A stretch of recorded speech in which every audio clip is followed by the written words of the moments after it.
maka sempurnakanlah ikhtiar, tapi jangan pernah bersandar kepada ikhtiar, karena ikhtiar adalah ibadah. Saya sudah datang ke sini, saya sudah ke situ, kok tetap nggak ada, malah yang kepikir saya jual sepeda. Sepeda itu emang rezeki dari Allah untuk dijual, tapi itu kan hadiah dari AA. Saya kan bukan pemberi, Allah yang ngasih, hanya saya kebagian banyak gaya aja. Aslinya rezeki dari Allah, disiapkan untuk apa? Untuk saat sulit dijual. Cirinya apa? Lapang hatinya ketika ngejual. Jual. Barang sudah habis, Allah tahu tidak? Tiba-tiba ada teman, udah pakai aja lah uang saya nih. Mudah bagi Allah, tapi saya belum tentu bisa bayar. Ya udah kalau gitu halal, beres dah. Tidak sulit bagi Allah untuk membuat orang terbuka hatinya, memberikan zakat malnya kepada kita. Jangan takut hadirin. Allah tuh menguasai setiap makhluk, menguasai setiap kejadian, menguasai setiap detik, setiap gerakan.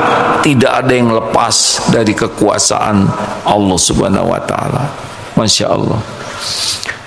Ikhtiar sesudah kita berprasangka baik, ikhtiar sesudah sambil kita perbaiki sholat, sedekah, ngaji, zikir, istighfar, ya, nanti Allah membimbing. Tapi jangan pernah bersandar kepada ikhtiar. Hasil tidak hasil, kita sudah sukses.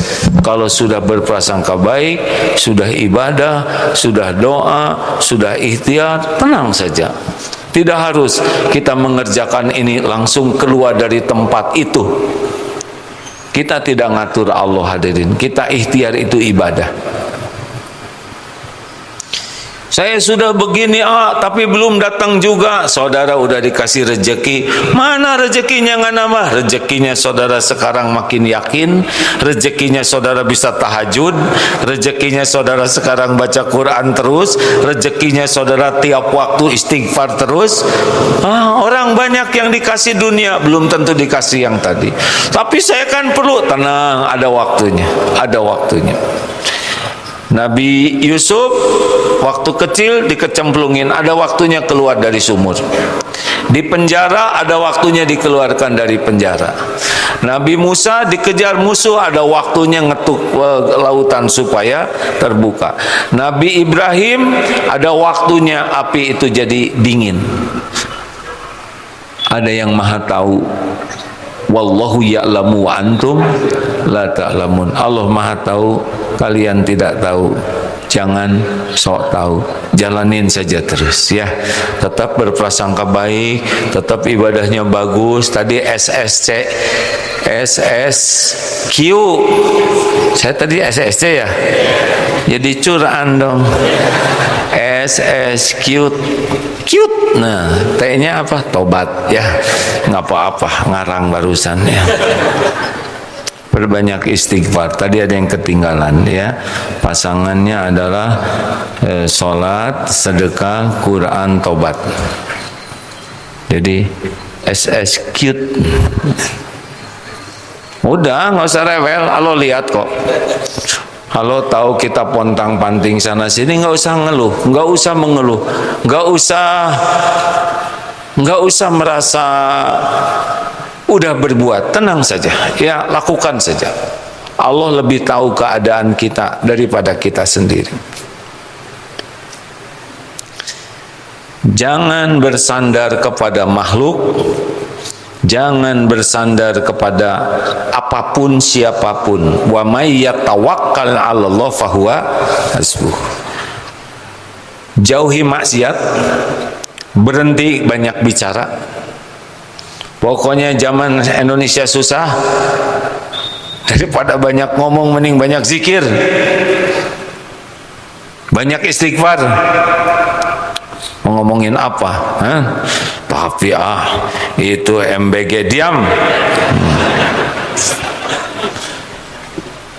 Kalau ngomongin ABG boleh, Abdullah Gimnastiar, doain bukan diomongin. Sedikit saja tahunya. Lebih baik fokus ke Allah ya. Jangan buang waktu. Setiap detik akan berpengaruh dengan nasib kita.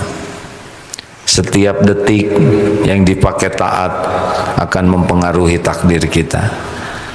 Jauhi maksiat. Jangan segala dilihat, karena setiap dosa akan kembali menjadi bencana bagi kita. Wa ma asabakum min musibatin fabima kasabat aidikum. Musibah apapun yang menimpamu disebabkan karena dosamu sendiri. Tenang hadirin. Kepada yang menyimak, saya bicara bukan sebagai menteri, bukan sebagai ekonom, bukan sebagai politikus, bukan sebagai aktivis demo. Saya berbicara sebagai seorang yang diamanahi berdakwah di pesantren. Jangan campur adukan dengan yang diberikan amanah berbeda. Saya sedih melihat tayangan ketika ada orang yang mengatakan mau dolar 16.000, mau dolar 8.000, sama pemberi rezekinya adalah Allah. Itu perkataan benar. Tapi di ujungnya, tapi katanya kata-kata ini menyesatkan. Kalau yang berbicara itu sedang mengajarkan tauhid, menyesatkan apanya? Kalau sebagai orang biasa seperti kita, mau melakukan apa kita ini?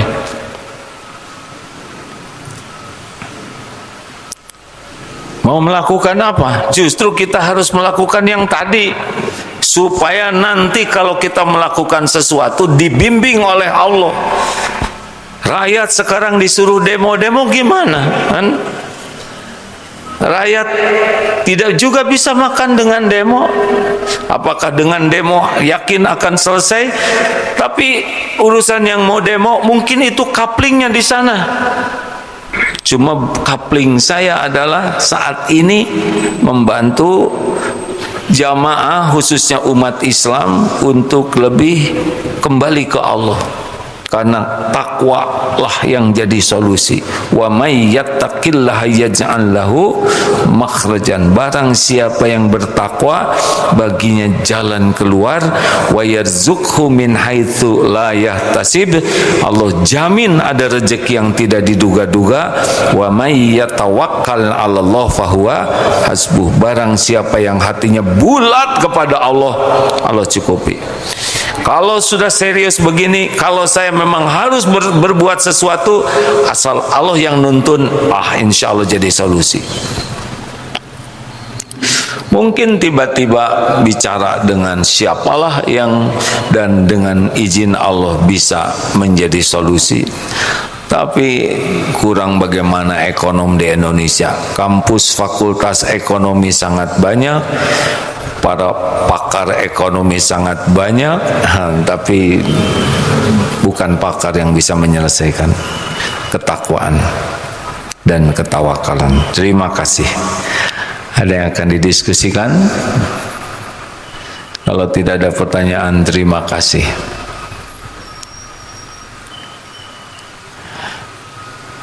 Ya, Pak. Assalamualaikum warahmatullahi wabarakatuh. Di sini mau bertanya tentang kajian barusan. Setelah kita melakukan sholat, sedekah, Quran dan taubat, itu kadang kenapa tiba-tiba ada rasa kayak capek gitu ya, kok nggak beres-beres nih cobaannya misalnya gitu. Terus kenapa itu terjadi? Terus gimana sih langkah yang perlu dikerjakan? Soalnya kalau ditanya pasti kita nggak boleh lepas dari rahmat Allah kan gitu, tapi ada rasa yang kayak capek gitu gitu. Ya udah, jangan ada berhenti aja, Pak. Coba Bapak rasain kalau berhenti. lebih pedas enggak? Ada juga yang begini, saya sudah sedekah, saya sudah doa, tapi tadi saya keserempet ojek. Kok bisa ya? Bapak tahu nggak kalau bapak nggak sedekah, yang nyerempet tronton, Pak. Tapi bapak kalau mau berhenti, berhentilah, Pak. Nggak mau, ya terusin. Jadi bapak mau apa? Capek ya, mau nggak usah kalau capek, Pak. Pak, istiqomah itulah kamar karomah. Adwa muha wa inqal. Terus saja lakukan. Allah melihat kok yang kita lakukan. Allah tahu kok keadaan kita, tahu persis, lebih tahu dari kita sendiri loh, Pak. Allah udah tahu kesempitan kita, rasa sakit kita, kepedihan kita. Tidak ada satupun yang tidak diketahui oleh Allah. Allah mengetahui segalanya, lebih tahu dari kita sendiri. Jalanin aja, Pak. Sibuk aja zikir. Bapak bisa bayangkan yang di penjara Israel tuh, Pak, nggak ada siapa-siapa. Tapi kalau yakin ada Allah, sedangkan makhluk-makhluk jahat yang menyiksanya juga makhluk ciptaan Allah juga, Pak. Jalanin saja. Terus pasrahkan urusan ke Allah.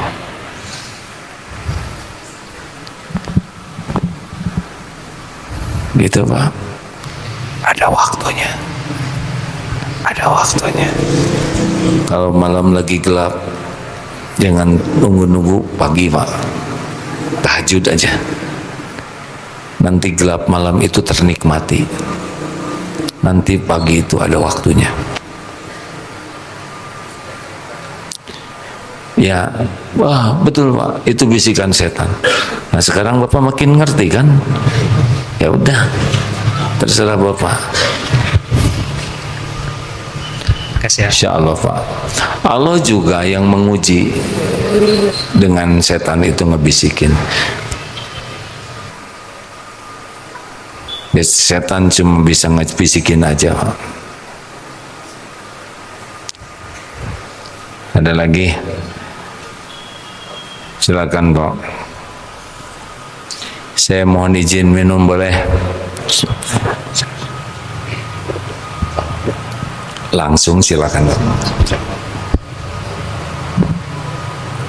Bangga, Pak. Assalamualaikum warahmatullahi wabarakatuh. Waalaikumsalam. Saya tadi mendengar membicarakan masalah keyakinan Allah. Ya, memang saya juga yakin segala sesuatu itu Allah yang anukan, Pak. Tapi menurut saya, ini tuh saya kadang-kadang berapa persen saya yakinnya ke Allah. Hanya saya yang bisa menilai. Tapi kalau saya menilai Agim, mungkin Agim udah 100% yakin. Tapi saya juga yakin kepada Allah. Tapi saya nggak tahu berapa persen keyakinan saya kepada Allah. Tadi juga Pak AA nyebutkan sholatnya harus berikan sholat ya, Pak. Tapi sholat juga kadang-kadang tuh ada gangguan, Pak. Selalu ingat apa-apa aja lah. Jadi khusus. Nah ini yang saya tanyakan, bagaimana caranya supaya saya yakin 100% adanya segala sesuatu adanya Allah. Kedua, gimana caranya supaya saya juga sholat itu betul-betul khusyuk, Pak. Saya minta penjelasan dari sekian saja, Pak. Terima kasih. Baik.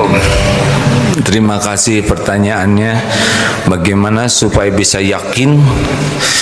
Makin mantap bagaimana supaya sholat bisa khusyuk. Begitu ya, Pak? Saya masih lemah. Kalau membandingkan keyakinan yang ada sekarang dibanding dengan guru saya, sebetulnya beliau usianya sama. Tapi Masya Allah, mungkin baru nilainya 3. Nah, guru saya ini nilainya 8 begitu, Pak. Seumur.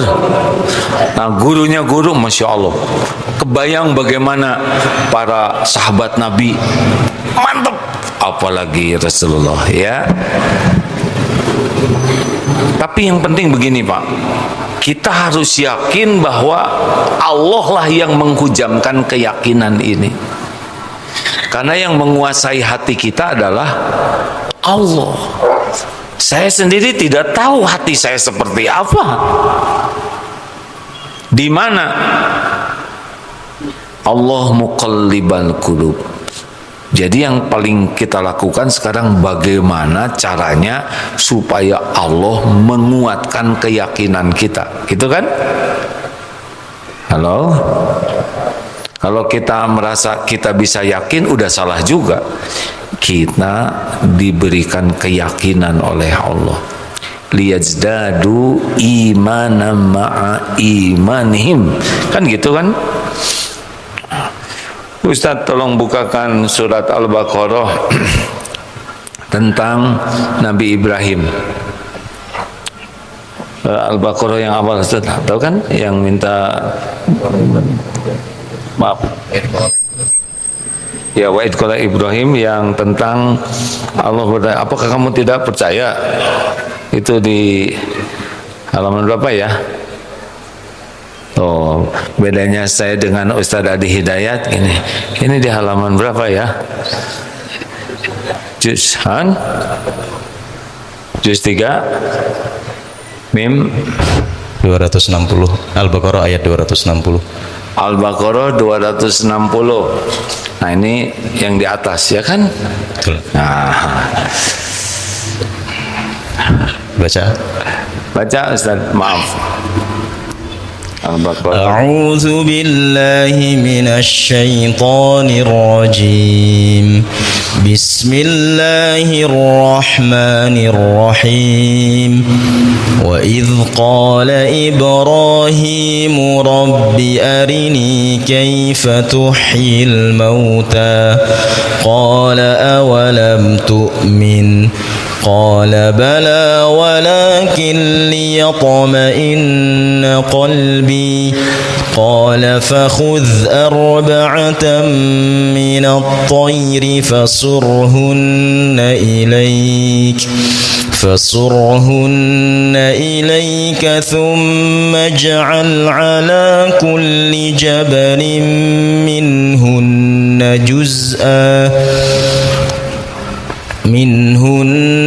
جزءا ثم ادعهن يأتينك سعيا واعلم أن الله عزيز حكيم.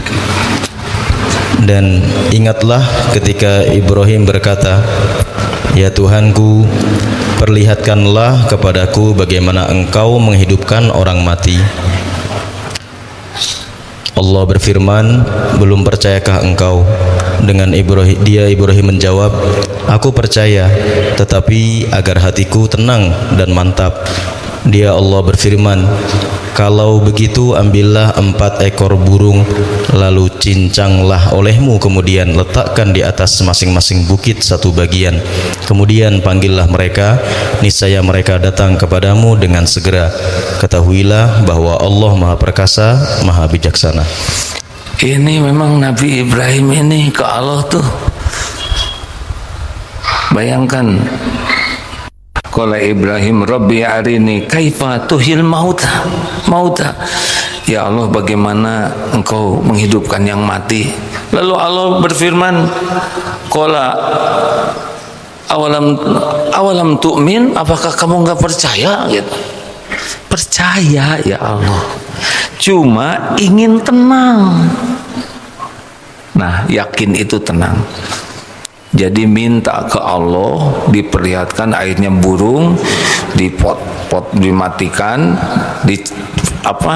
cincang, disebar ke 4 bukit, lalu dipanggil, jadi burung lagi. Tenanglah. Kita tidak usah melakukan yang sama ya, beda level. Tapi ayam bisa deh. Cincang dulu jadi sate, ngumpul lagi di perut kita ya.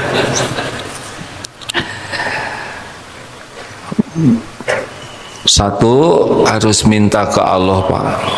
Allahumma inni as'aluka imanan kamilan, minta iman yang sempurna. Kita jarang tuh minta iman sempurna.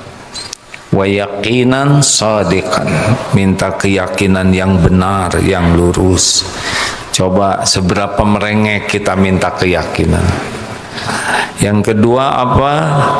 Yang harus sesudah doa belajar, berguru, mencari ilmu tauhid, ma'rifatullah. Jadi kalau nggak mau belajar dianggap nggak serius, karena pintunya adalah ilmu. Seperti datang begini jauh-jauh. Di mana tinggal Kang? Cihamplas. Cihamplas itu sesudah Batu Jajar, Cililin ke sana ya. Berapa jauh dari sini? 1,5 jam. Beliau setiap asar ada di sini. Ada lagi biasanya yang di sini satu dari Jakarta, berhenti pulang kantor, kemudian naik. Padahal beliau termasuk salah seorang eksekutifnya.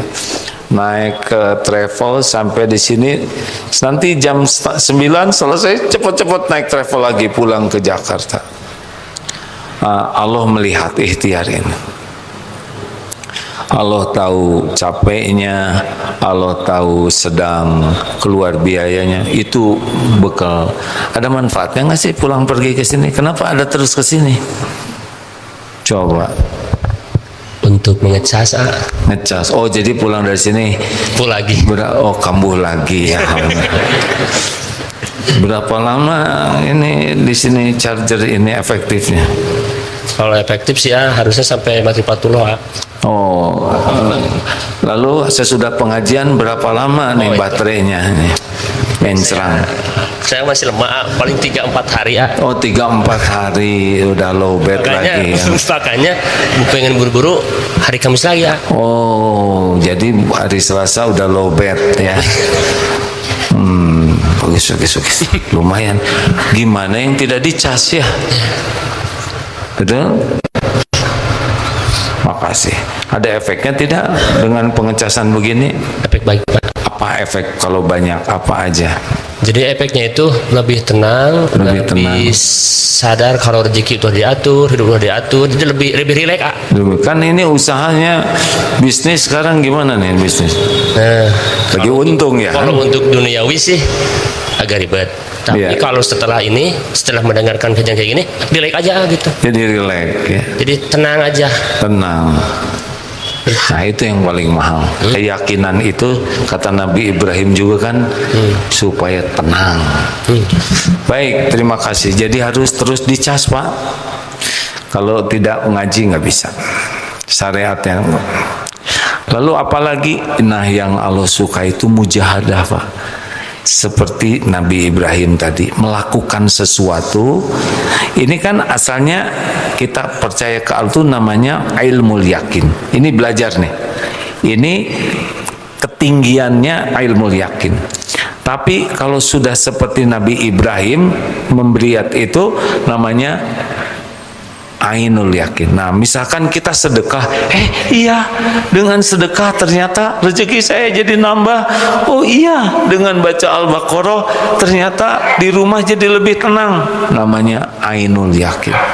Sudah melihat buah dari janji Allah. Dilihat.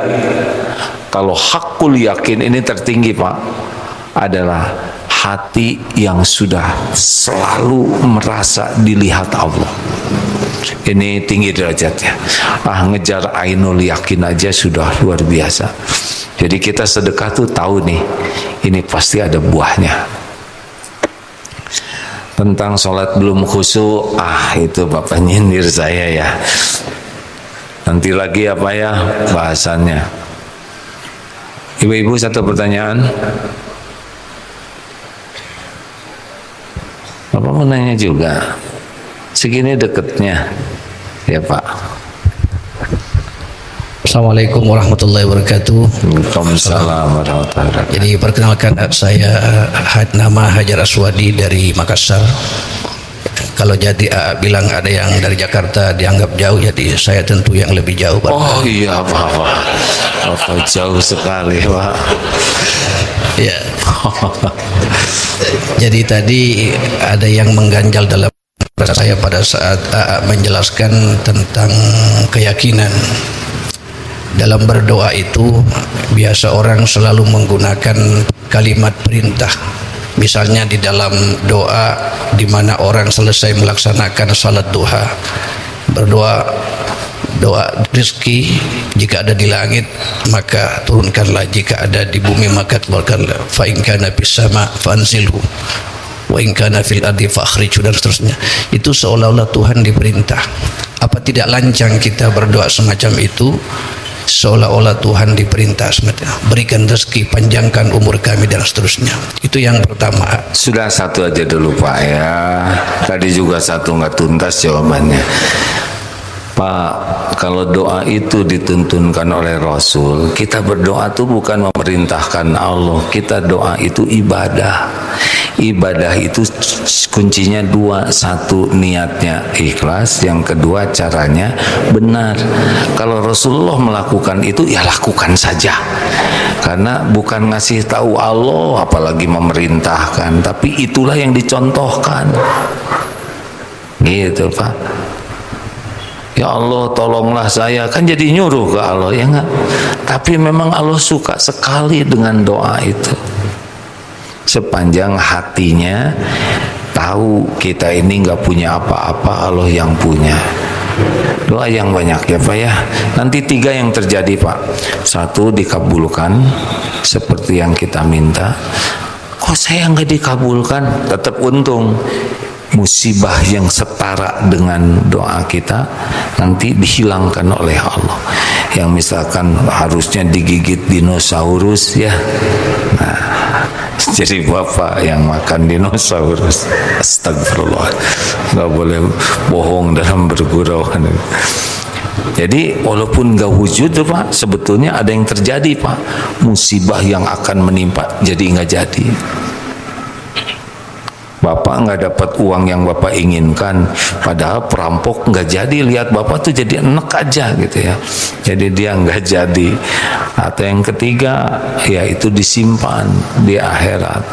Nanti Bapak waktu yaumal hisab kaget, ini apa, kenapa saya pahalanya banyak? Nah itu pahala doa. Jadi siapa satu lagi di sini ada daya? Terima kasih. Bapak tanya ini aja yang depan ya. Hari ini saya diberi nikmat oleh Allah, bahagia, juga sedih karena mewisuda santri berapa tadi? 460. Sebetulnya wisuda itu simple, sebagian hanya tinggal dikasih ya, atau kasih ini, tapi rasanya ingin lebih dari itu. Kenapa? Karena orang tua santri dulu datang menitipkan. Jadi wisuda itu ada yang bagian ngasih kalung dan saya bagian silaturahim, berterima kasih dan mohon maaf serta ikut ya ngobrol mendoakan. 460. Kalau masing-masing semenit berapa tuh? 460 menit dibagi jadi berapa jam? Dipotret, senyum, basa-basi, bukan basa-basi sih, ngobrol, terima kasih, macam-macam sekali itu. Anak saya sudah 3 sekolah di sini, saya juga dulu mahasiswa di sini, macam-macam, dan menarik sekali dan masya Allah itu membahagiakan. Asli capek Pak, berdiri 3 jam dipotret ya, nyapa. Sok aja Bapak ketemu dengan 460 orang yang masing-masing ngobrol, apa kabar? Tapi wajah saya berubah tidak? Bahagia Pak. Doakan anak saya mau doa saja ya Allah. Memang sepulangnya hadirinnya diurut dari sini ternyata walau fisik capek ya, tidak bisa dipungkiri, 3 jam berdiri kadang duduk, Ngobrol di potret itu bukan hal yang ringan untuk usia 65 tahun. Tetapi bahagia melihat orang disapa, bisa, itu beda Pak. Rasanya lelah itu cuman fisik, dipakai tidur, bisa tidur tadi ya, diurut sebentar terus tidur, bisa ceramah lagi seperti ini. Ternyata yang menderita tuh capek hati. Benar? Ya, saya berharap diterimalah oleh Allah, nyapa, memohon maaf dan mendoakan itu. Mudah-mudahan ini jadi inspirasi. Kalau nanti harus sibuk, sing ikhlas gitu. Jangan sampai sibuk nggak dapat pahala, bahkan capek hati. Terima kasih.